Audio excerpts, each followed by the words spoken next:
मेहमान हमारे साथ जुड़ रहे हैं, परिचय आपको करा दे। सबसे पहले हमारे साथ अनिल कुमार गर्ग जी, पॉलिटिकल एक्सपर्ट जो हैं वो जुड़ गए हैं।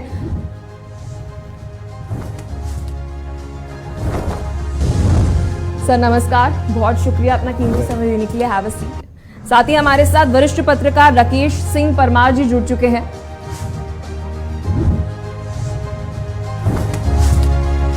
सर बहुत स्वागत है आपका हमारे खास कार्यक्रम रणनीति में। Please have a seat. तो 2024 की रणनीति पर विस्तार से चर्चा करेंगे। मेहमान हमारे साथ जुड़ चुके हैं। सबसे पहला सवाल मेरा अनिल जी आपसे रहेगा। दिलचस्प चर्चा है 2024 की रणनीति को लेकर। क्या लगता है बीजेपी का 55% टारगेट जो है वो तय किया गया है 2024 को लेकर, हासिल कर पाएगी? 55% वोट कह रहे हैं या 55% सीट कह रहे हैं आप? 55% वोट की बात, वोट शेयर बढ़ाने की बात करें। देखिए 55% वोट टोटल तो नहीं आएगा, लेकिन उन्होंने अपना टारगेट जरूर रखा है। मैं 2-3 दिलचस्प बातें आपको जरूर कहूँगा। जब आप असेंबली की बात करते हैं तो सीन जो स्टेट्स होते हैं उसमें कुछ अलग दर्शन नजर आता है। मैं आपको एक एक करके भी समझा दूंगा अभी। और जैसे ही हम जनरल इलेक्शन की बात करते हैं तो लोगों का रुझान वोट देने का सिस्टम बदलता है। अगर आप दिल्ली को ये मसलन देख लें, दिल्ली में भारतीय जनता पार्टी पिछले असेंबलीज में बहुत समय से कामयाब नहीं हुई है, 2003 से सत्ता में नहीं है।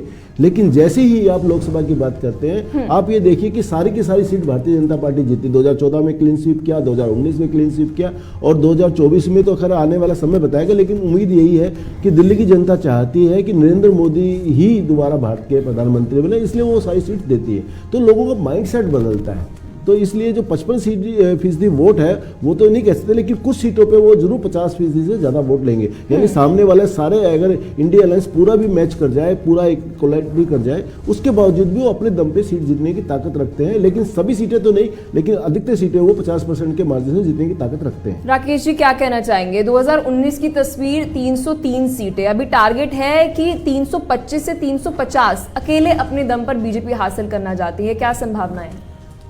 देखिए, संभावनाओं की तो परिणाम के बाद होगा, लेकिन बीजेपी का प्रयास जरूर है कि वो पिछले रिकॉर्ड को तोड़े। और पॉसिबिलिटी इसलिए दिख रही है कि जो उसके विपक्ष में है वो सबके सब बिखरे हुए लोग हैं, क्योंकि उनमें कहीं कोई एकता दिख नहीं रहा है। मोदी के विरुद्ध कोई ऐसा आदमी नहीं है जो मजबूती के साथ मोदी का सामना कर सके। उसके बाद नरेंद्र मोदी के विरुद्ध जो सबसे ज़्यादा प्लस पॉइंट है वह यह है कि कोई भी विपक्ष का नेता मोदी के विरुद्ध कोई बड़ा घोटाला या कोई ऐसा काम जिससे जनभावना भड़क जाए और वो मोदी के विरुद्ध सोचना शुरू करे, ऐसा अभी तक कोई नहीं। ले जाकर कहता है कि जी विपक्ष पर छापा पड़ रहा है, जी सिर्फ विपक्ष को टारगेट किया जा रहा है। तो हमारे जैसा जो मतदाता है वो कहेगा कि मैं मान लिया कि विपक्ष को ही टारगेट किया जा रहा है, लेकिन जो अकूत संपत्ति मिल रही है आपके घरों से, जो अवैध चीजें पकड़ी जा रही हैं, वो जेन्युइन है ना, तो हमको ये मंजूर है। चलिए भाजपा वालों को बाद में टारगेट करेंगे, लेकिन जिनका कर रहे हैं वो तो सही है। तो यह लेकर के नरेंद्र मोदी के मुकाबले में अगर कोई बड़ा गठबंधन, बड़ा नेता या बड़ा मुद्दा होता तो विचार किया जा सकता था। फिलहाल तो अनकंटेस्टेड नरेंद्र मोदी। इस बीच सर हम एक तस्वीर दर्शकों को दिखा रहे हैं। ये ग्राफिक्स जो आगे चल रहे हैं, सबसे पहले जब हम बीजेपी की ओर नजर डालते हैं सर, क्योंकि शुरुआत हम बीजेपी से ही करेंगे।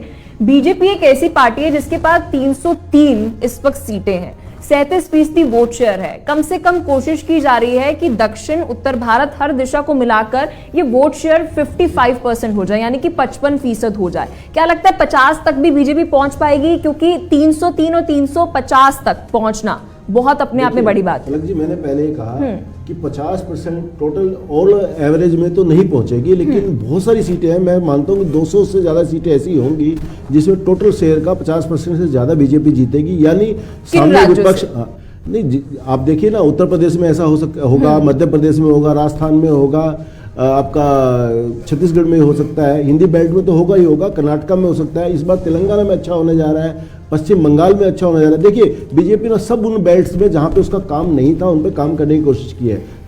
मसलन के तौर पे मैं बोलता हूँ कि जैसे आंध्र प्रदेश है, उसमें तो आपकी जो इसकी कांग्रेस है, आपकी जगत जी की रेड्डी की कांग्रेस वाईएसआर है, उसने क्लीन स्वीप किया था, लेकिन इस बार वहाँ पे भी पेनिट्रेट करने की कोशिश कर रहे हैं। यानी अपनी जगह तो बना रहे हैं, अपनी जगह तो बचा रही है बीजेपी, लेकिन वहाँ पे जिन बेल्ट में उसका काम नहीं था, देखिए कर्नाटका को छोड़ के तेलंगाना की 4 सीटें छोड़ दे तो साउथ में कहीं बीजेपी है नहीं, केरला में नहीं है, आपके तमिलनाडु में नहीं है, आंध्रा में नहीं है। तो ये जो बेल्ट है इसमें करीबन 160 के आसपास सीटें बनती है पूरे साउथ में, तो उसमें बीजेपी के पास कितनी 40 से ज्यादा सीटें नहीं आती।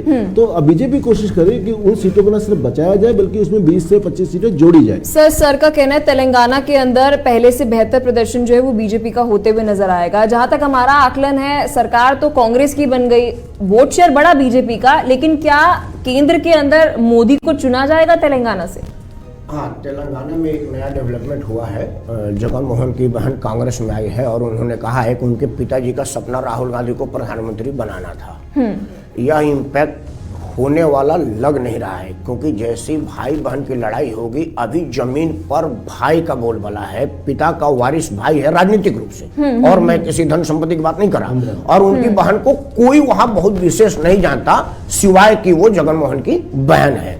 लेकिन नरेंद्र मोदी का जो प्रयास है वो सर्वांगीण प्रयास है। वो कश्मीर से कन्याकुमारी तक समान रूप से प्रयास कर रहे हैं। दक्षिण का दौरा हो, नरेंद्र मोदी ऐसे ऐसे भारत के भूभाग पर गए हैं जहां कोई समझता नहीं था, वहां जाना भी जरूरी है। लेकिन सर, आंध्र प्रदेश के अंदर ये पहले कहा जा रहा था कि जो रेड्डी जी की बहन है उन्हें तेलंगाना के अंदर कोई जिम्मेदारी दी जाएगी, लेकिन अब आंध्र की उन्हें जिम्मेदारी दी जा रही है। तो आंध्र प्रदेश के अंदर भाई बहन जब आमने सामने होंगे, क्या लगता है कि कांग्रेस को चुना जाएगा या वाईएसआर कांग्रेस को चुना जाएगा? नहीं, वाईएसआर कांग्रेस को चुना जाएगा, क्योंकि मैंने कहा ना कि बहन का कोई पॉलिटिकल क्रेडिबिलिटी नहीं है जनता के रूप में। और आप ये भूल रही हैं, आंध्र प्रदेश संयुक्त के नेता थे जगन मोहन के पिताजी, तो वो पूरे तेलंगाना से लेकर के आंध्र प्रदेश तक जगन मोहन का परिवार और जगन मोहन का नाम है। और जगन मोहन जब से काम किया ना, तब से उन्होंने कोई ऐसा बहुत बड़ा नुकसान वाला पॉलिटिकली कोई काम नहीं किया है जिससे कि उन पर लोगों का विरोध हो। आप यही क्यों देख रहे, दक्षिण भारत में जो और है, आप कर्नाटक देख लीजिए। कर्नाटक में कांग्रेस की सरकार जब से बनी है तब से वहां जो नीतियां बनाई गई हैं, वो काम बनाएगा, वो टोटल हिंदू मुस्लिम को पोलराइजेशन करने का प्रयास हो रहा है। और जहां आप हिंदू मुस्लिम के प्लेटफॉर्म पर आएंगे, उसके पीछ पर तो भाजपा का तो किसी से कोई मुकाबला ही नहीं। लेकिन सर, आपने हिंदू कार्ड की बात करी, वो तो सिर्फ एक कार्ड मुझे लगता है उत्तर भारत के अंदर चलता है। मुझे लगता है इससे सहमत होंगे हमारे साथ अनिल सर हैं जी। नहीं, सिर्फ हिंदू की बात नहीं है। देखिए, भारतीय जनता पार्टी खूबी क्या है, आप जिस भी मुद्दे को उठा लिए उनके पास उसका जवाब है। अगर आप अपीजमेंट की राजनीति की बात करें, जो मेरे साथी अभी हिंदू कार्ड की बात करते हैं, अपीजमेंट की जवाब उन्होंने सर्वांगीण विकास पे दिया। उन्होंने कहा कि अपीजमेंट क्यों कर रहे हैं, हमने हमारे लिए सब समान है। तो जो 80% हिंदू समाज है उसके अंदर देखिए क्यों हो, सिर्फ 20% के पीछे हम 80% को क्यों छोड़ दें। तो उन्होंने 80% की बात भी करनी शुरू की, जिसके लिए उनको सांप्रदायिक कहा गया, तो उसको फायदा मिला है उस बात का।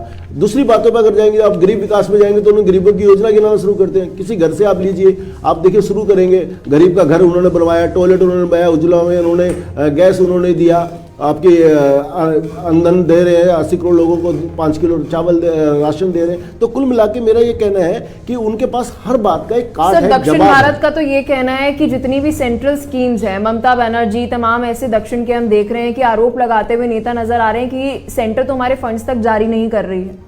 नहीं, बिल्कुल नहीं है, उल्टा है। जहां जहां भारतीय जनता पार्टी की स्टेट्स में सरकार नहीं है, जो भारतीय जनता पार्टी की योजनाएं हैं उनको क्रियान्वयन नहीं किया जाता। मसलन मैं आपको दिल्ली से उदाहरण देता हूं, आप बहुत दूर चले गए। दिल्ली में आइए, दिल्ली में जो स्वास्थ्य योजना है, आयुष्मान योजना, उसको केजरीवाल लागू नहीं कर रहे हैं। तो उनको लगता है कि नहीं, अगर हमने केंद्र की सीधी योजना लागू कर दी तो केंद्र की वाई होगी, क्योंकि जब केंद्र की योजना लागू होगी, आप कितने भी उसको नाम, राजस्थान में सारी केंद्र की योजना जो लागू की उन्होंने अपना नाम और अपना जामा पहना के दी।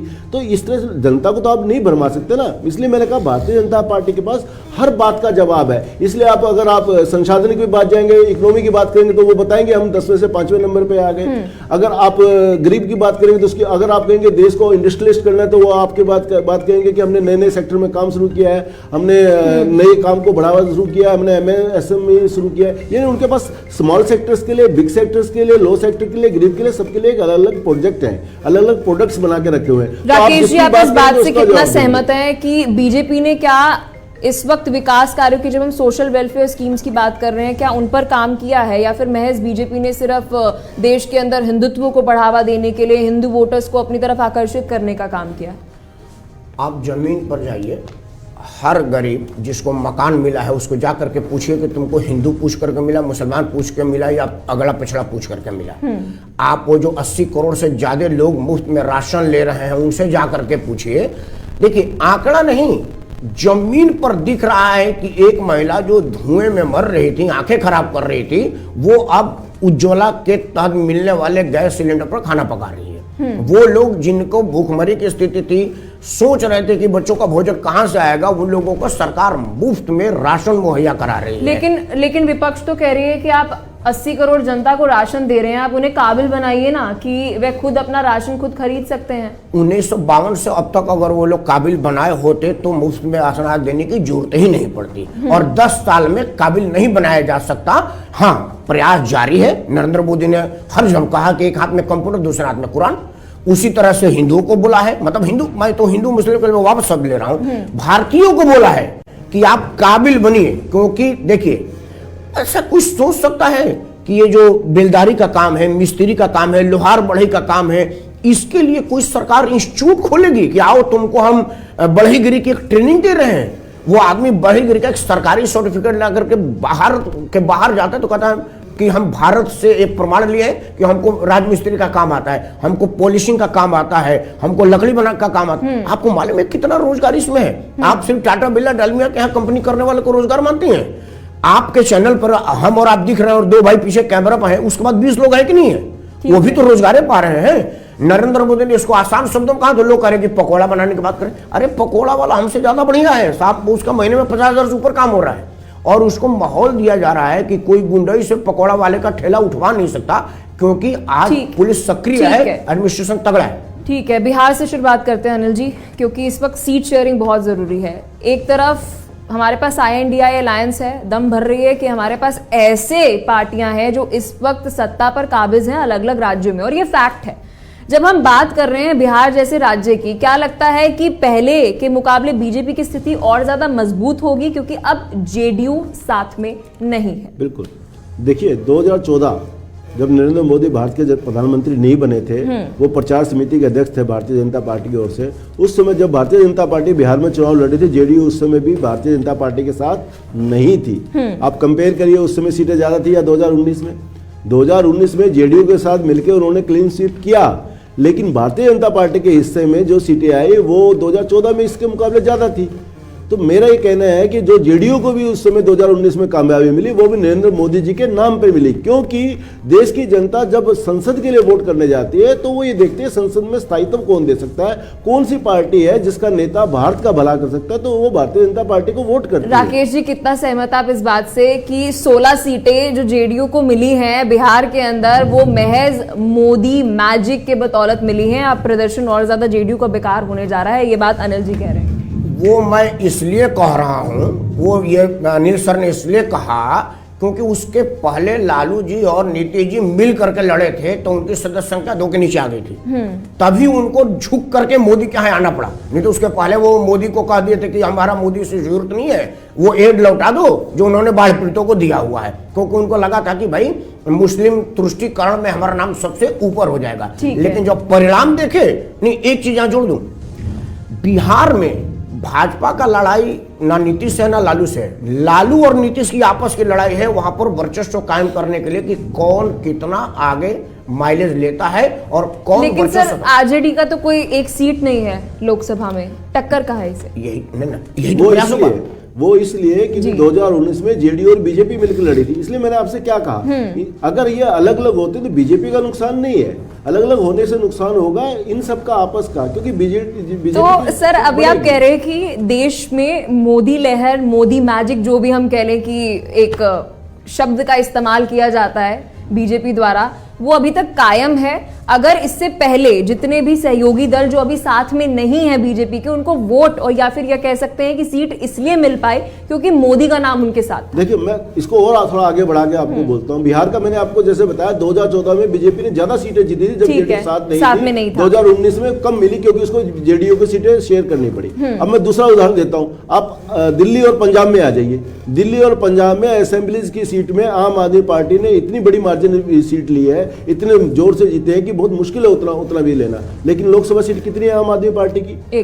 नहीं, एक थी संगरूर जिले में जो दूसरा इलेक्शन है वो भी हार गए। तो आम आदमी पार्टी के पास 0 सीटें हैं इस समय लोकसभा सीट में, जबकि बहुत बड़े बहुमत से असेंबली में दोनों उसमें राज कर रही है। तो मेरा इसलिए कहना है कि जब जनता असेंबली के लिए वोट करने जाती है तो अलग माइंडसेट होता है, जब लोकसभा के लिए जाती है तो उसका अलग माइंडसेट होता है। तो ऐसे ही अभी लोकसभा की बहुत सारी सीटें पंजाब में नहीं है भारतीय जनता पार्टी की, क्योंकि उसको अधिकतर अलायंस में अकाली दल को सीट देनी पड़ी। अगर लेकिन मेरा अभी भी ये मानना है अगर अकाली दल के बजाय वो सीधे अकेले मैदान में उतरेगी तो पंजाब में भी बेहतर प्रदर्शन करेगी पिछली बार के मुकाबले। लेकिन पंजाब में इससे पहले बीजेपी की अच्छी हमने देखा कि सीट नहीं थी। एक तरफ हमने देखा कि कांग्रेस को अच्छी सीट वहां पर मिलते हुए नजर आई, उस वक्त सरकार कांग्रेस की थी। लेकिन जब हम देख रहे हैं कि अकाली दल और बीजेपी मिलकर भी इतने अच्छे नहीं ले पाई सीट। नहीं, मैं आपको बता रहा हूं उसमें बीजेपी और अकाली दल में बड़ा भाई की भूमिका अकाली दल निभाता था। तो बीजेपी के हिस्से में 4 सीटें आती जिसमें वो 2 या 3 जीतती थी। अब बीजेपी अगर सारी की सारी 13 की 13 सीटों पर लड़ेगी तो बीजेपी को इससे ज्यादा जीतें मिलने वाली। तीसरा उदाहरण मैं आपको महाराष्ट्र का देता हूं। महाराष्ट्र असेंबली के जब चुनाव में बीजेपी अकेली लड़ी तो बीजेपी ने बहुत बड़ी सीटें हासिल की 130 के आसपास, जबकि शिवसेना उससे 120 तो उसको सीट टोटल देना चाहती थी। आप मुझे बताइए 120 सीट लड़के वो 130 तो नहीं जीत सकते। इस बार जब वो मिलकर चुनाव लड़े, पंजाब के अंदर 4 सीटें बीजेपी को मिली हैं, 2 सीटें बीजेपी की रही, एनडीए को मिली हैं, 2 सीटें अकाली की रही, 2 सीटें जो है वो बीजेपी की रही। आप कह रहे हैं कि 2024 की जो आप ये तस्वीर देखिए, देख रहे हैं, जब आप आ चुकी है उसमें आप मुझे मैं ये कहना चाहता हूं, आप ये देखिए 2 सीटें बीजेपी ने जीती तो उसको लड़ी कितने पे थी? 13 में से 4 सीटों पर लड़ी थी, उसमें 2 जीती, यानी 50% उसका स्ट्राइक रेट रहा। अगर 13 पर लड़ेगी, अगर हम 50% स्ट्राइक रेट को माने तो 2 से 7 में पहुंचेगी ना। तो मेरा कहना है जब आप लड़ोगे ही कम सीटों पे, जब आप किसी गठबंधन में जाते हो, देखिए बिहार होगा, महाराष्ट्र होगा, पंजाब होगा, जब गठबंधन की पार्टियां उनके साथ थी तो वो लड़ते आधी सीटों पे थे, आधी सीटें अपने गठबंधन के साथियों को छोड़ते थे। तो विस्तार से हम चर्चा करेंगे। पंजाब का इस वक्त हमने जिक्र किया, तो पंजाब में अकाली दल का सहयोग बीजेपी को आने वाले समय में अगर मिलता है तो फलेगा या फूलेगा, विस्तार से इस पर चर्चा करेंगे। विस्तार से चर्चा हो रही है 2024 की रणनीति पर। इस बीच सीट शेयरिंग को लेकर विस्तार से चर्चा कर रहे हैं लगातार मेहमान हमारे साथ जुड़े हुए हैं। राकेश जी, मैं आपके पास आना चाहूंगी। क्या लगता है उत्तर प्रदेश में क्या तस्वीर इस वक्त लग रही है? क्योंकि एक तरफ ममता बनर्जी कह रही हैं कि दलित चेहरा 2024 के लिए होना चाहिए, तो मायावती क्यों नहीं? क्यों इस वक्त जो है दाव खेला जा रहा है वो मल्लिकार्जुन खड़गे के लिए खेला जा रहा है? बीएसपी का तो वोट शेयर भी बढ़ा है 2019 की जब हम बात करें तो।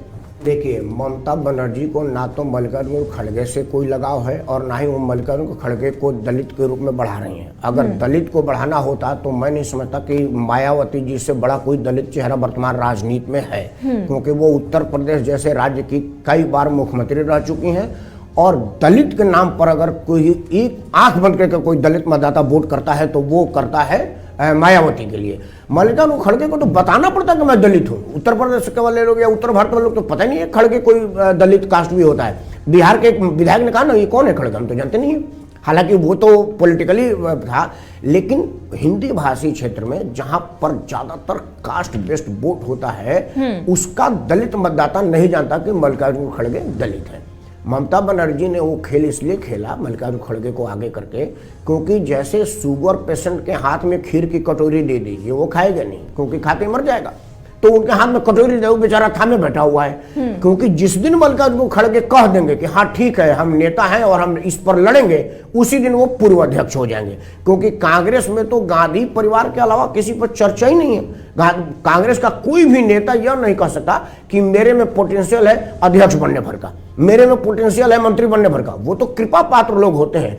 बहुत सोच करके ममता बनर्जी ने कारण क्या समझते हैं इस वक्त जब हम बात कर रहे हैं बीएसपी की? जब हम 2019 में चलते हैं, 2019 के अंदर सर हमने देखा कि 18% जो सीटें थी, वोट शेयर की बात नहीं कर रही हूँ, सीटों की बात कर रही हूँ, वो बीएसपी के पास थी। वोट शेयर 10% पिछले साल के मुकाबले, पिछले चुनावों के मुकाबले बढ़ा।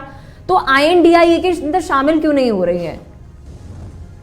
जी सर, मेरे से जी आपसे सवाल। देखिए क्या है कि मायावती जी का अपना इशू है, वो अपने परेशानी की वजह से इंडी गठबंधन में नहीं जा सकती हैं। उसका कारण है, कुछ उन पर केसेज हैं, कुछ अस्वस्थ हैं, कुछ वो अपने भतीजे को सेट करने के प्रयास में लगी हुई हैं, और भाजपा के अलावा उनका और कोई ठौर ठिकाना लग नहीं रहा है। दूसरा कि और कहीं सम्मान, अब मायावती इसलिए थोड़े जाएंगे कि उनको एक मंत्री पद मिल जाएगा, मंत्री से ऊपर की चीज है वो, और प्रधानमंत्री का कोई वहां पर उनके लिए कोई बन ही नहीं रहा है, तो वो जाकर के क्या करेंगे, खुद का वोट बेचेंगे इंडिया गठबंधन को। और वो खूब बढ़िया से मायावती जानते हैं कि इंडिया गठबंधन आगे चुनाव में जीत नहीं रही है, तो एक सत्ताधारी पार्टी से जिसके हाथ में ईडी है, सीबीआई है, सब कुछ है, उससे रार लेने की भूल वो क्यों करेंगे, तब जबकि उन पर बहुत सारे केसेज है।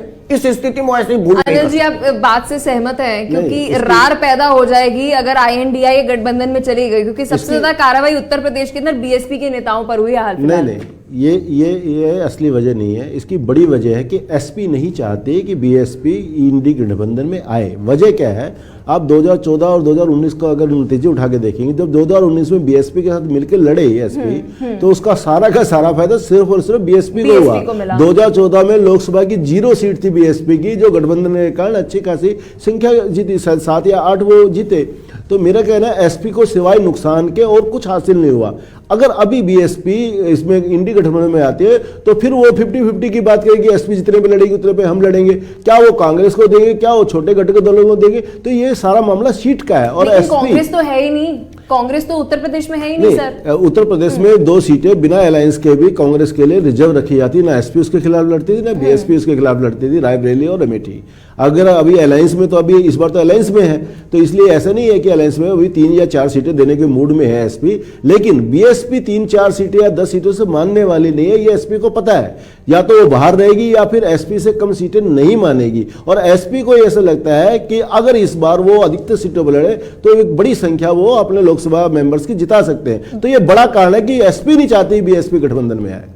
सर क्या लगता है, आप कह रहे हैं कि बीएसपी इस वक्त ईडी, सीबीआई, बुलडोजर की कार्रवाई और एनकाउंटर से डरी हुई नजर आ रही है, तो सर का भी कहना है कि ऐसा कोई कारण नहीं है, सिर्फ अपने वोट बेचने जैसा होगा अगर वो इंडिया गठबंधन के साथ जुड़ती है। देखिए, जिस तरह से सर बता रहे थे कि एसपी नहीं चाहती कि बीएसपी आए, उसी तरह से बीजेपी नहीं चाहती कि बीएसपी जाए। क्योंकि अगर वो अकेले बीएसपी चुनाव लड़ती है तो दलित और पिछड़े समाज की वोट बैंक पर सेंध लगेगा और बाकी की जो वोट बैंक है वो बंटवारा होगा। और भाजपा को सबसे ज्यादा सुविधाजनक तब रहेगा जब वोटों का बंटवारा हो। आपको ध्यान दे दो, ये उत्तर प्रदेश में मऊ उपचुनाव में पूरी प्रशासन थी वहां पर, उनके 2 मंत्री वहां थे, गवर्नर साहब भी गांव में चाय पीने आ गए थे जम्मू कश्मीर से, तब भी मऊ का सीट नहीं निकाल पाई भाजपा, क्योंकि मामला 1 by 1 हो गया था। यह भाजपा को अच्छा नहीं लगेगा कि वो किसी भी परिस्थिति में 1 by 1 पर जाने दे,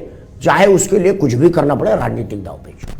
लेकिन कांग्रेस की स्थिति की बात करते हैं, कांग्रेस का स्ट्राइक रेट बहुत कम रहा है। पहले जब हम कांग्रेस की बात करते हैं तो एक 400 से ऊपर का कॉन्फिडेंस था, अब वो 250 पर आकर डगमगा गया। अनिल जी क्या कहना चाहेंगे कि कॉन्फिडेंस जो है वो कांग्रेस का लो हो रहा है, अपने पे आत्मविश्वास कम हो गया है कांग्रेस का पहले से? नहीं, ये नहीं कह सकते। एक्चुअली ये 2014 में जब भारतीय जनता पार्टी के लीडरशिप में एनडीए जीता और 2019 में उसने रिपीट किया तो कॉन्फिडेंस वहां कम हुआ। बल्कि अभी तो मैं कहूंगा कॉन्फिडेंस थोड़ा थोड़ा वो बढ़ा रहे हैं। वो तो इतने नीचे लेवल पे चले गए थे कि उनको लगता था कि ऊपर आ नहीं पाएंगे, अब उनकी हिम्मत हो रही है कि वो आए। तभी तो वो 400 सीटों पर लड़ने की बात कर रहे हैं, 543 में 400 सीटें मांग रहे हैं। उन्होंने तो कह दिया है कि हम 285 के आसपास सीटें अपने दम पे लड़ेंगे और 85 के आसपास सीटें हम गठबंधन से अलायंस करेंगे। यानी अपनी तरफ से उन्होंने कह दिया कि 285 सीटों पे तो हम बात भी नहीं करेंगे इंडिया गठबंधन में। तो ये सब चीज़ों को लगता है कि इस सीट का शेयरिंग है इनका इतना आसान नहीं है।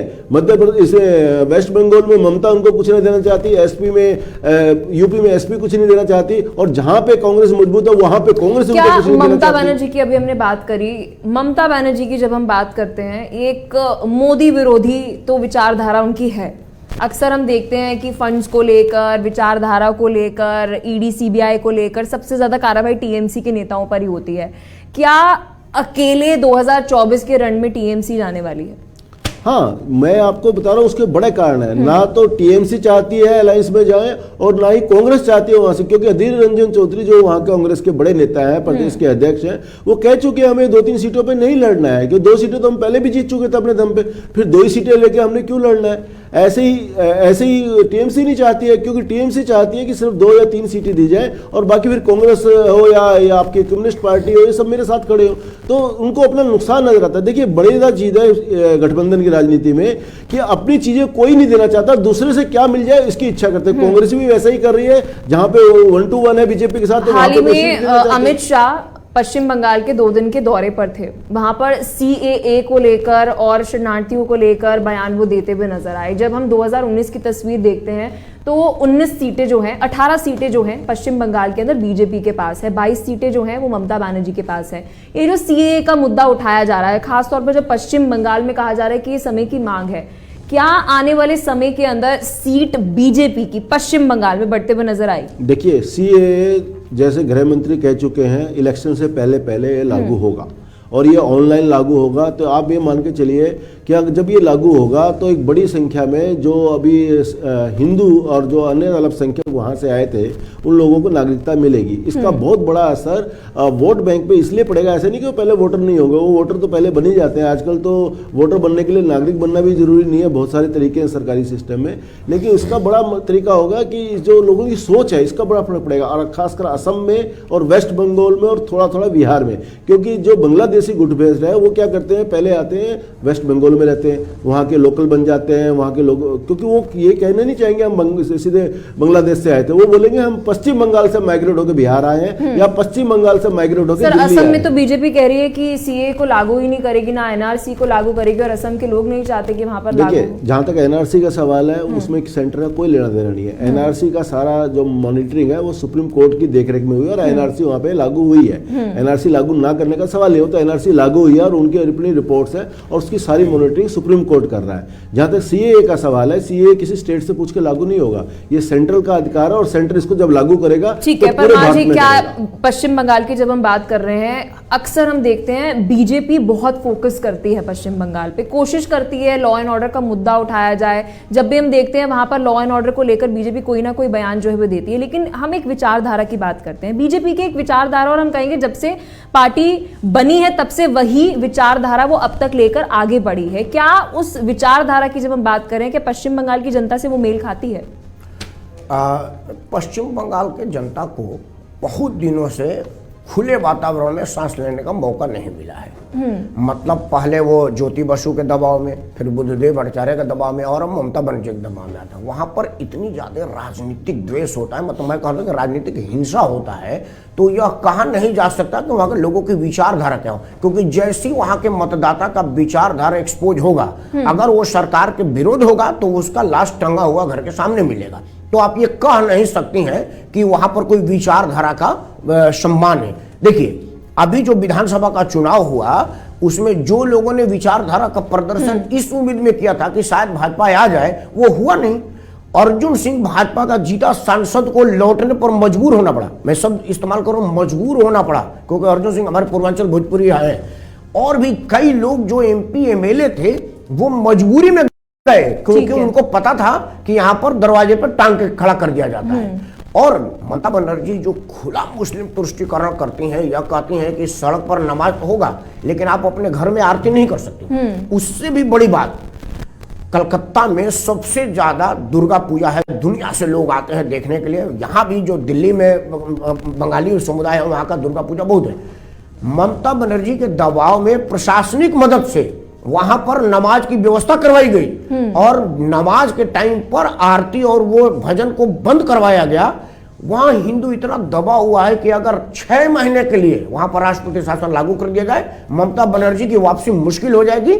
और ये एक आधार बना है कोलैप्स ऑफ कॉन्स्टिट्यूशन, जब ED के टीम पर केंद्रीय बलों की मौजूदगी में पिटाई हुई है, यह आधार बनता है। लेकिन मुझे लग रहा है कि मोदी जी चुनाव के लालच में, लोकसभा के चुनाव को प्रभावित होने के डर से नहीं करेंगे। उनको करना चाहिए था पश्चिम बंगाल के लोगों को खुली हवा में सांस लेने का मौका देना चाहिए। Anil ji, final comment. देखिए, जहाँ तक वेस्ट बंगाल का सवाल है, आपने पूछा कि भारतीय जनता पार्टी की विचारधारा वहाँ पे मानी जाती है। मैं आपको याद दिलाना चाहता हूँ, जब जनसंघ की स्थापना हुई थी, जिसको भारतीय जनता पार्टी के रूप में जो परिवर्तित हुआ, उसके पहले अध्यक्ष जो श्यामा प्रसाद मुखर्जी थे वो वेस्ट बंगाल से ही थे। यानी, और एक और बात है, सबसे ज्यादा सर क्रांतिकारी, आप आरएसएस की बात कर रहे हैं। मैं आरएसएस, जनसंघ और बीजेपी तीनों की बात कर रहा हूँ। आरएसएस के नहीं, जनसंघ के संस्थापक अध्यक्ष थे श्यामा प्रसाद मुखर्जी, वो वेस्ट बंगाल से ही थे, और जनसंघ को ही कालांतर में भारतीय जनता पार्टी में परिवर्तित होगी, क्योंकि वो पहले जनता पार्टी में मर्ज कर लिया था 1977 में, लेकिन बाद में वो वापिस बाहर आकर अपना नया नाम भारतीय जनता पार्टी रखा। तो जनसंघ और Bharatiya Janata party one is the same thing. तो पहले अध्यक्ष अगर उसके वो वेस्ट बंगाल से थे, इसलिए विचारधारा तो वहीं से शुरू हुई। दूसरी बात, जो भारतीय जनता पार्टी की विचारधारा, इसी विचारधारा को लेकर सबसे ज्यादा वेस्ट बंगाल से ही क्रांतिकारी निकले थे अंग्रेजों के खिलाफ लड़ने के लिए। इसलिए विचारधारा तो जो भारतीय जनता पार्टी है तो वेस्ट बंगाल की विचारधारा सेम है, लेकिन पहले कम्युनिस्ट पार्टी और उसके बाद कांग्रेस और फिर ये टीएमसी, ये जो इनके कार्यकर्ता है, इनकी जो सोच है ये एक जैसी ही है, कार्यकर्ता भी कम बहुत ज्यादा ही वही है। तो चूंकि सत्ता में वो है, और जैसे अभी मेरे साथी ने बताया, वो खुली गुंडागर्दी करते हैं, इस दम पे जनता बता नहीं पा रही। और अगर मैं अभी, मेरे को जो अंदेशा है, CAA वहां पे लागू होने वाला है। CAA तो कोई रोक नहीं सकता, क्योंकि स्टेट की अथॉरिटी में नहीं है, केंद्र लागू करेगा। उसके बाद वहां पे लॉ एंड ऑर्डर की स्थिति आएगी, और ऐसी स्थिति अगर कुछ खराब होती है तो जो मेरे साथी परमार जी ने कहा, यह भी हो सकता है कि वहां पे गवर्नर लगाया जाए। बहुत शुक्रिया अनिल जी आपका, राकेश परमार जी आपका भी बहुत बहुत शुक्रिया, क्योंकि इस वक्त बहस बहुत दिलचस्प है। 2024 की रणनीति की जब हम बात कर रहे हैं तो इस बीच जानना बेहद जरूरी है कि 2019 की स्थिति जो है वो क्या कुछ रही, क्योंकि गठबंधन अब बदल चुका है। तो 2019 के अनुरूप हमने बात करी, 2024 के अंदर कौन फतेह करेगा ये तो आने वाला चुनाव ही बताएगा। फिलहाल के लिए रणनीति में इतना ही। देखते रहिए JK 24/7 न्यूज़।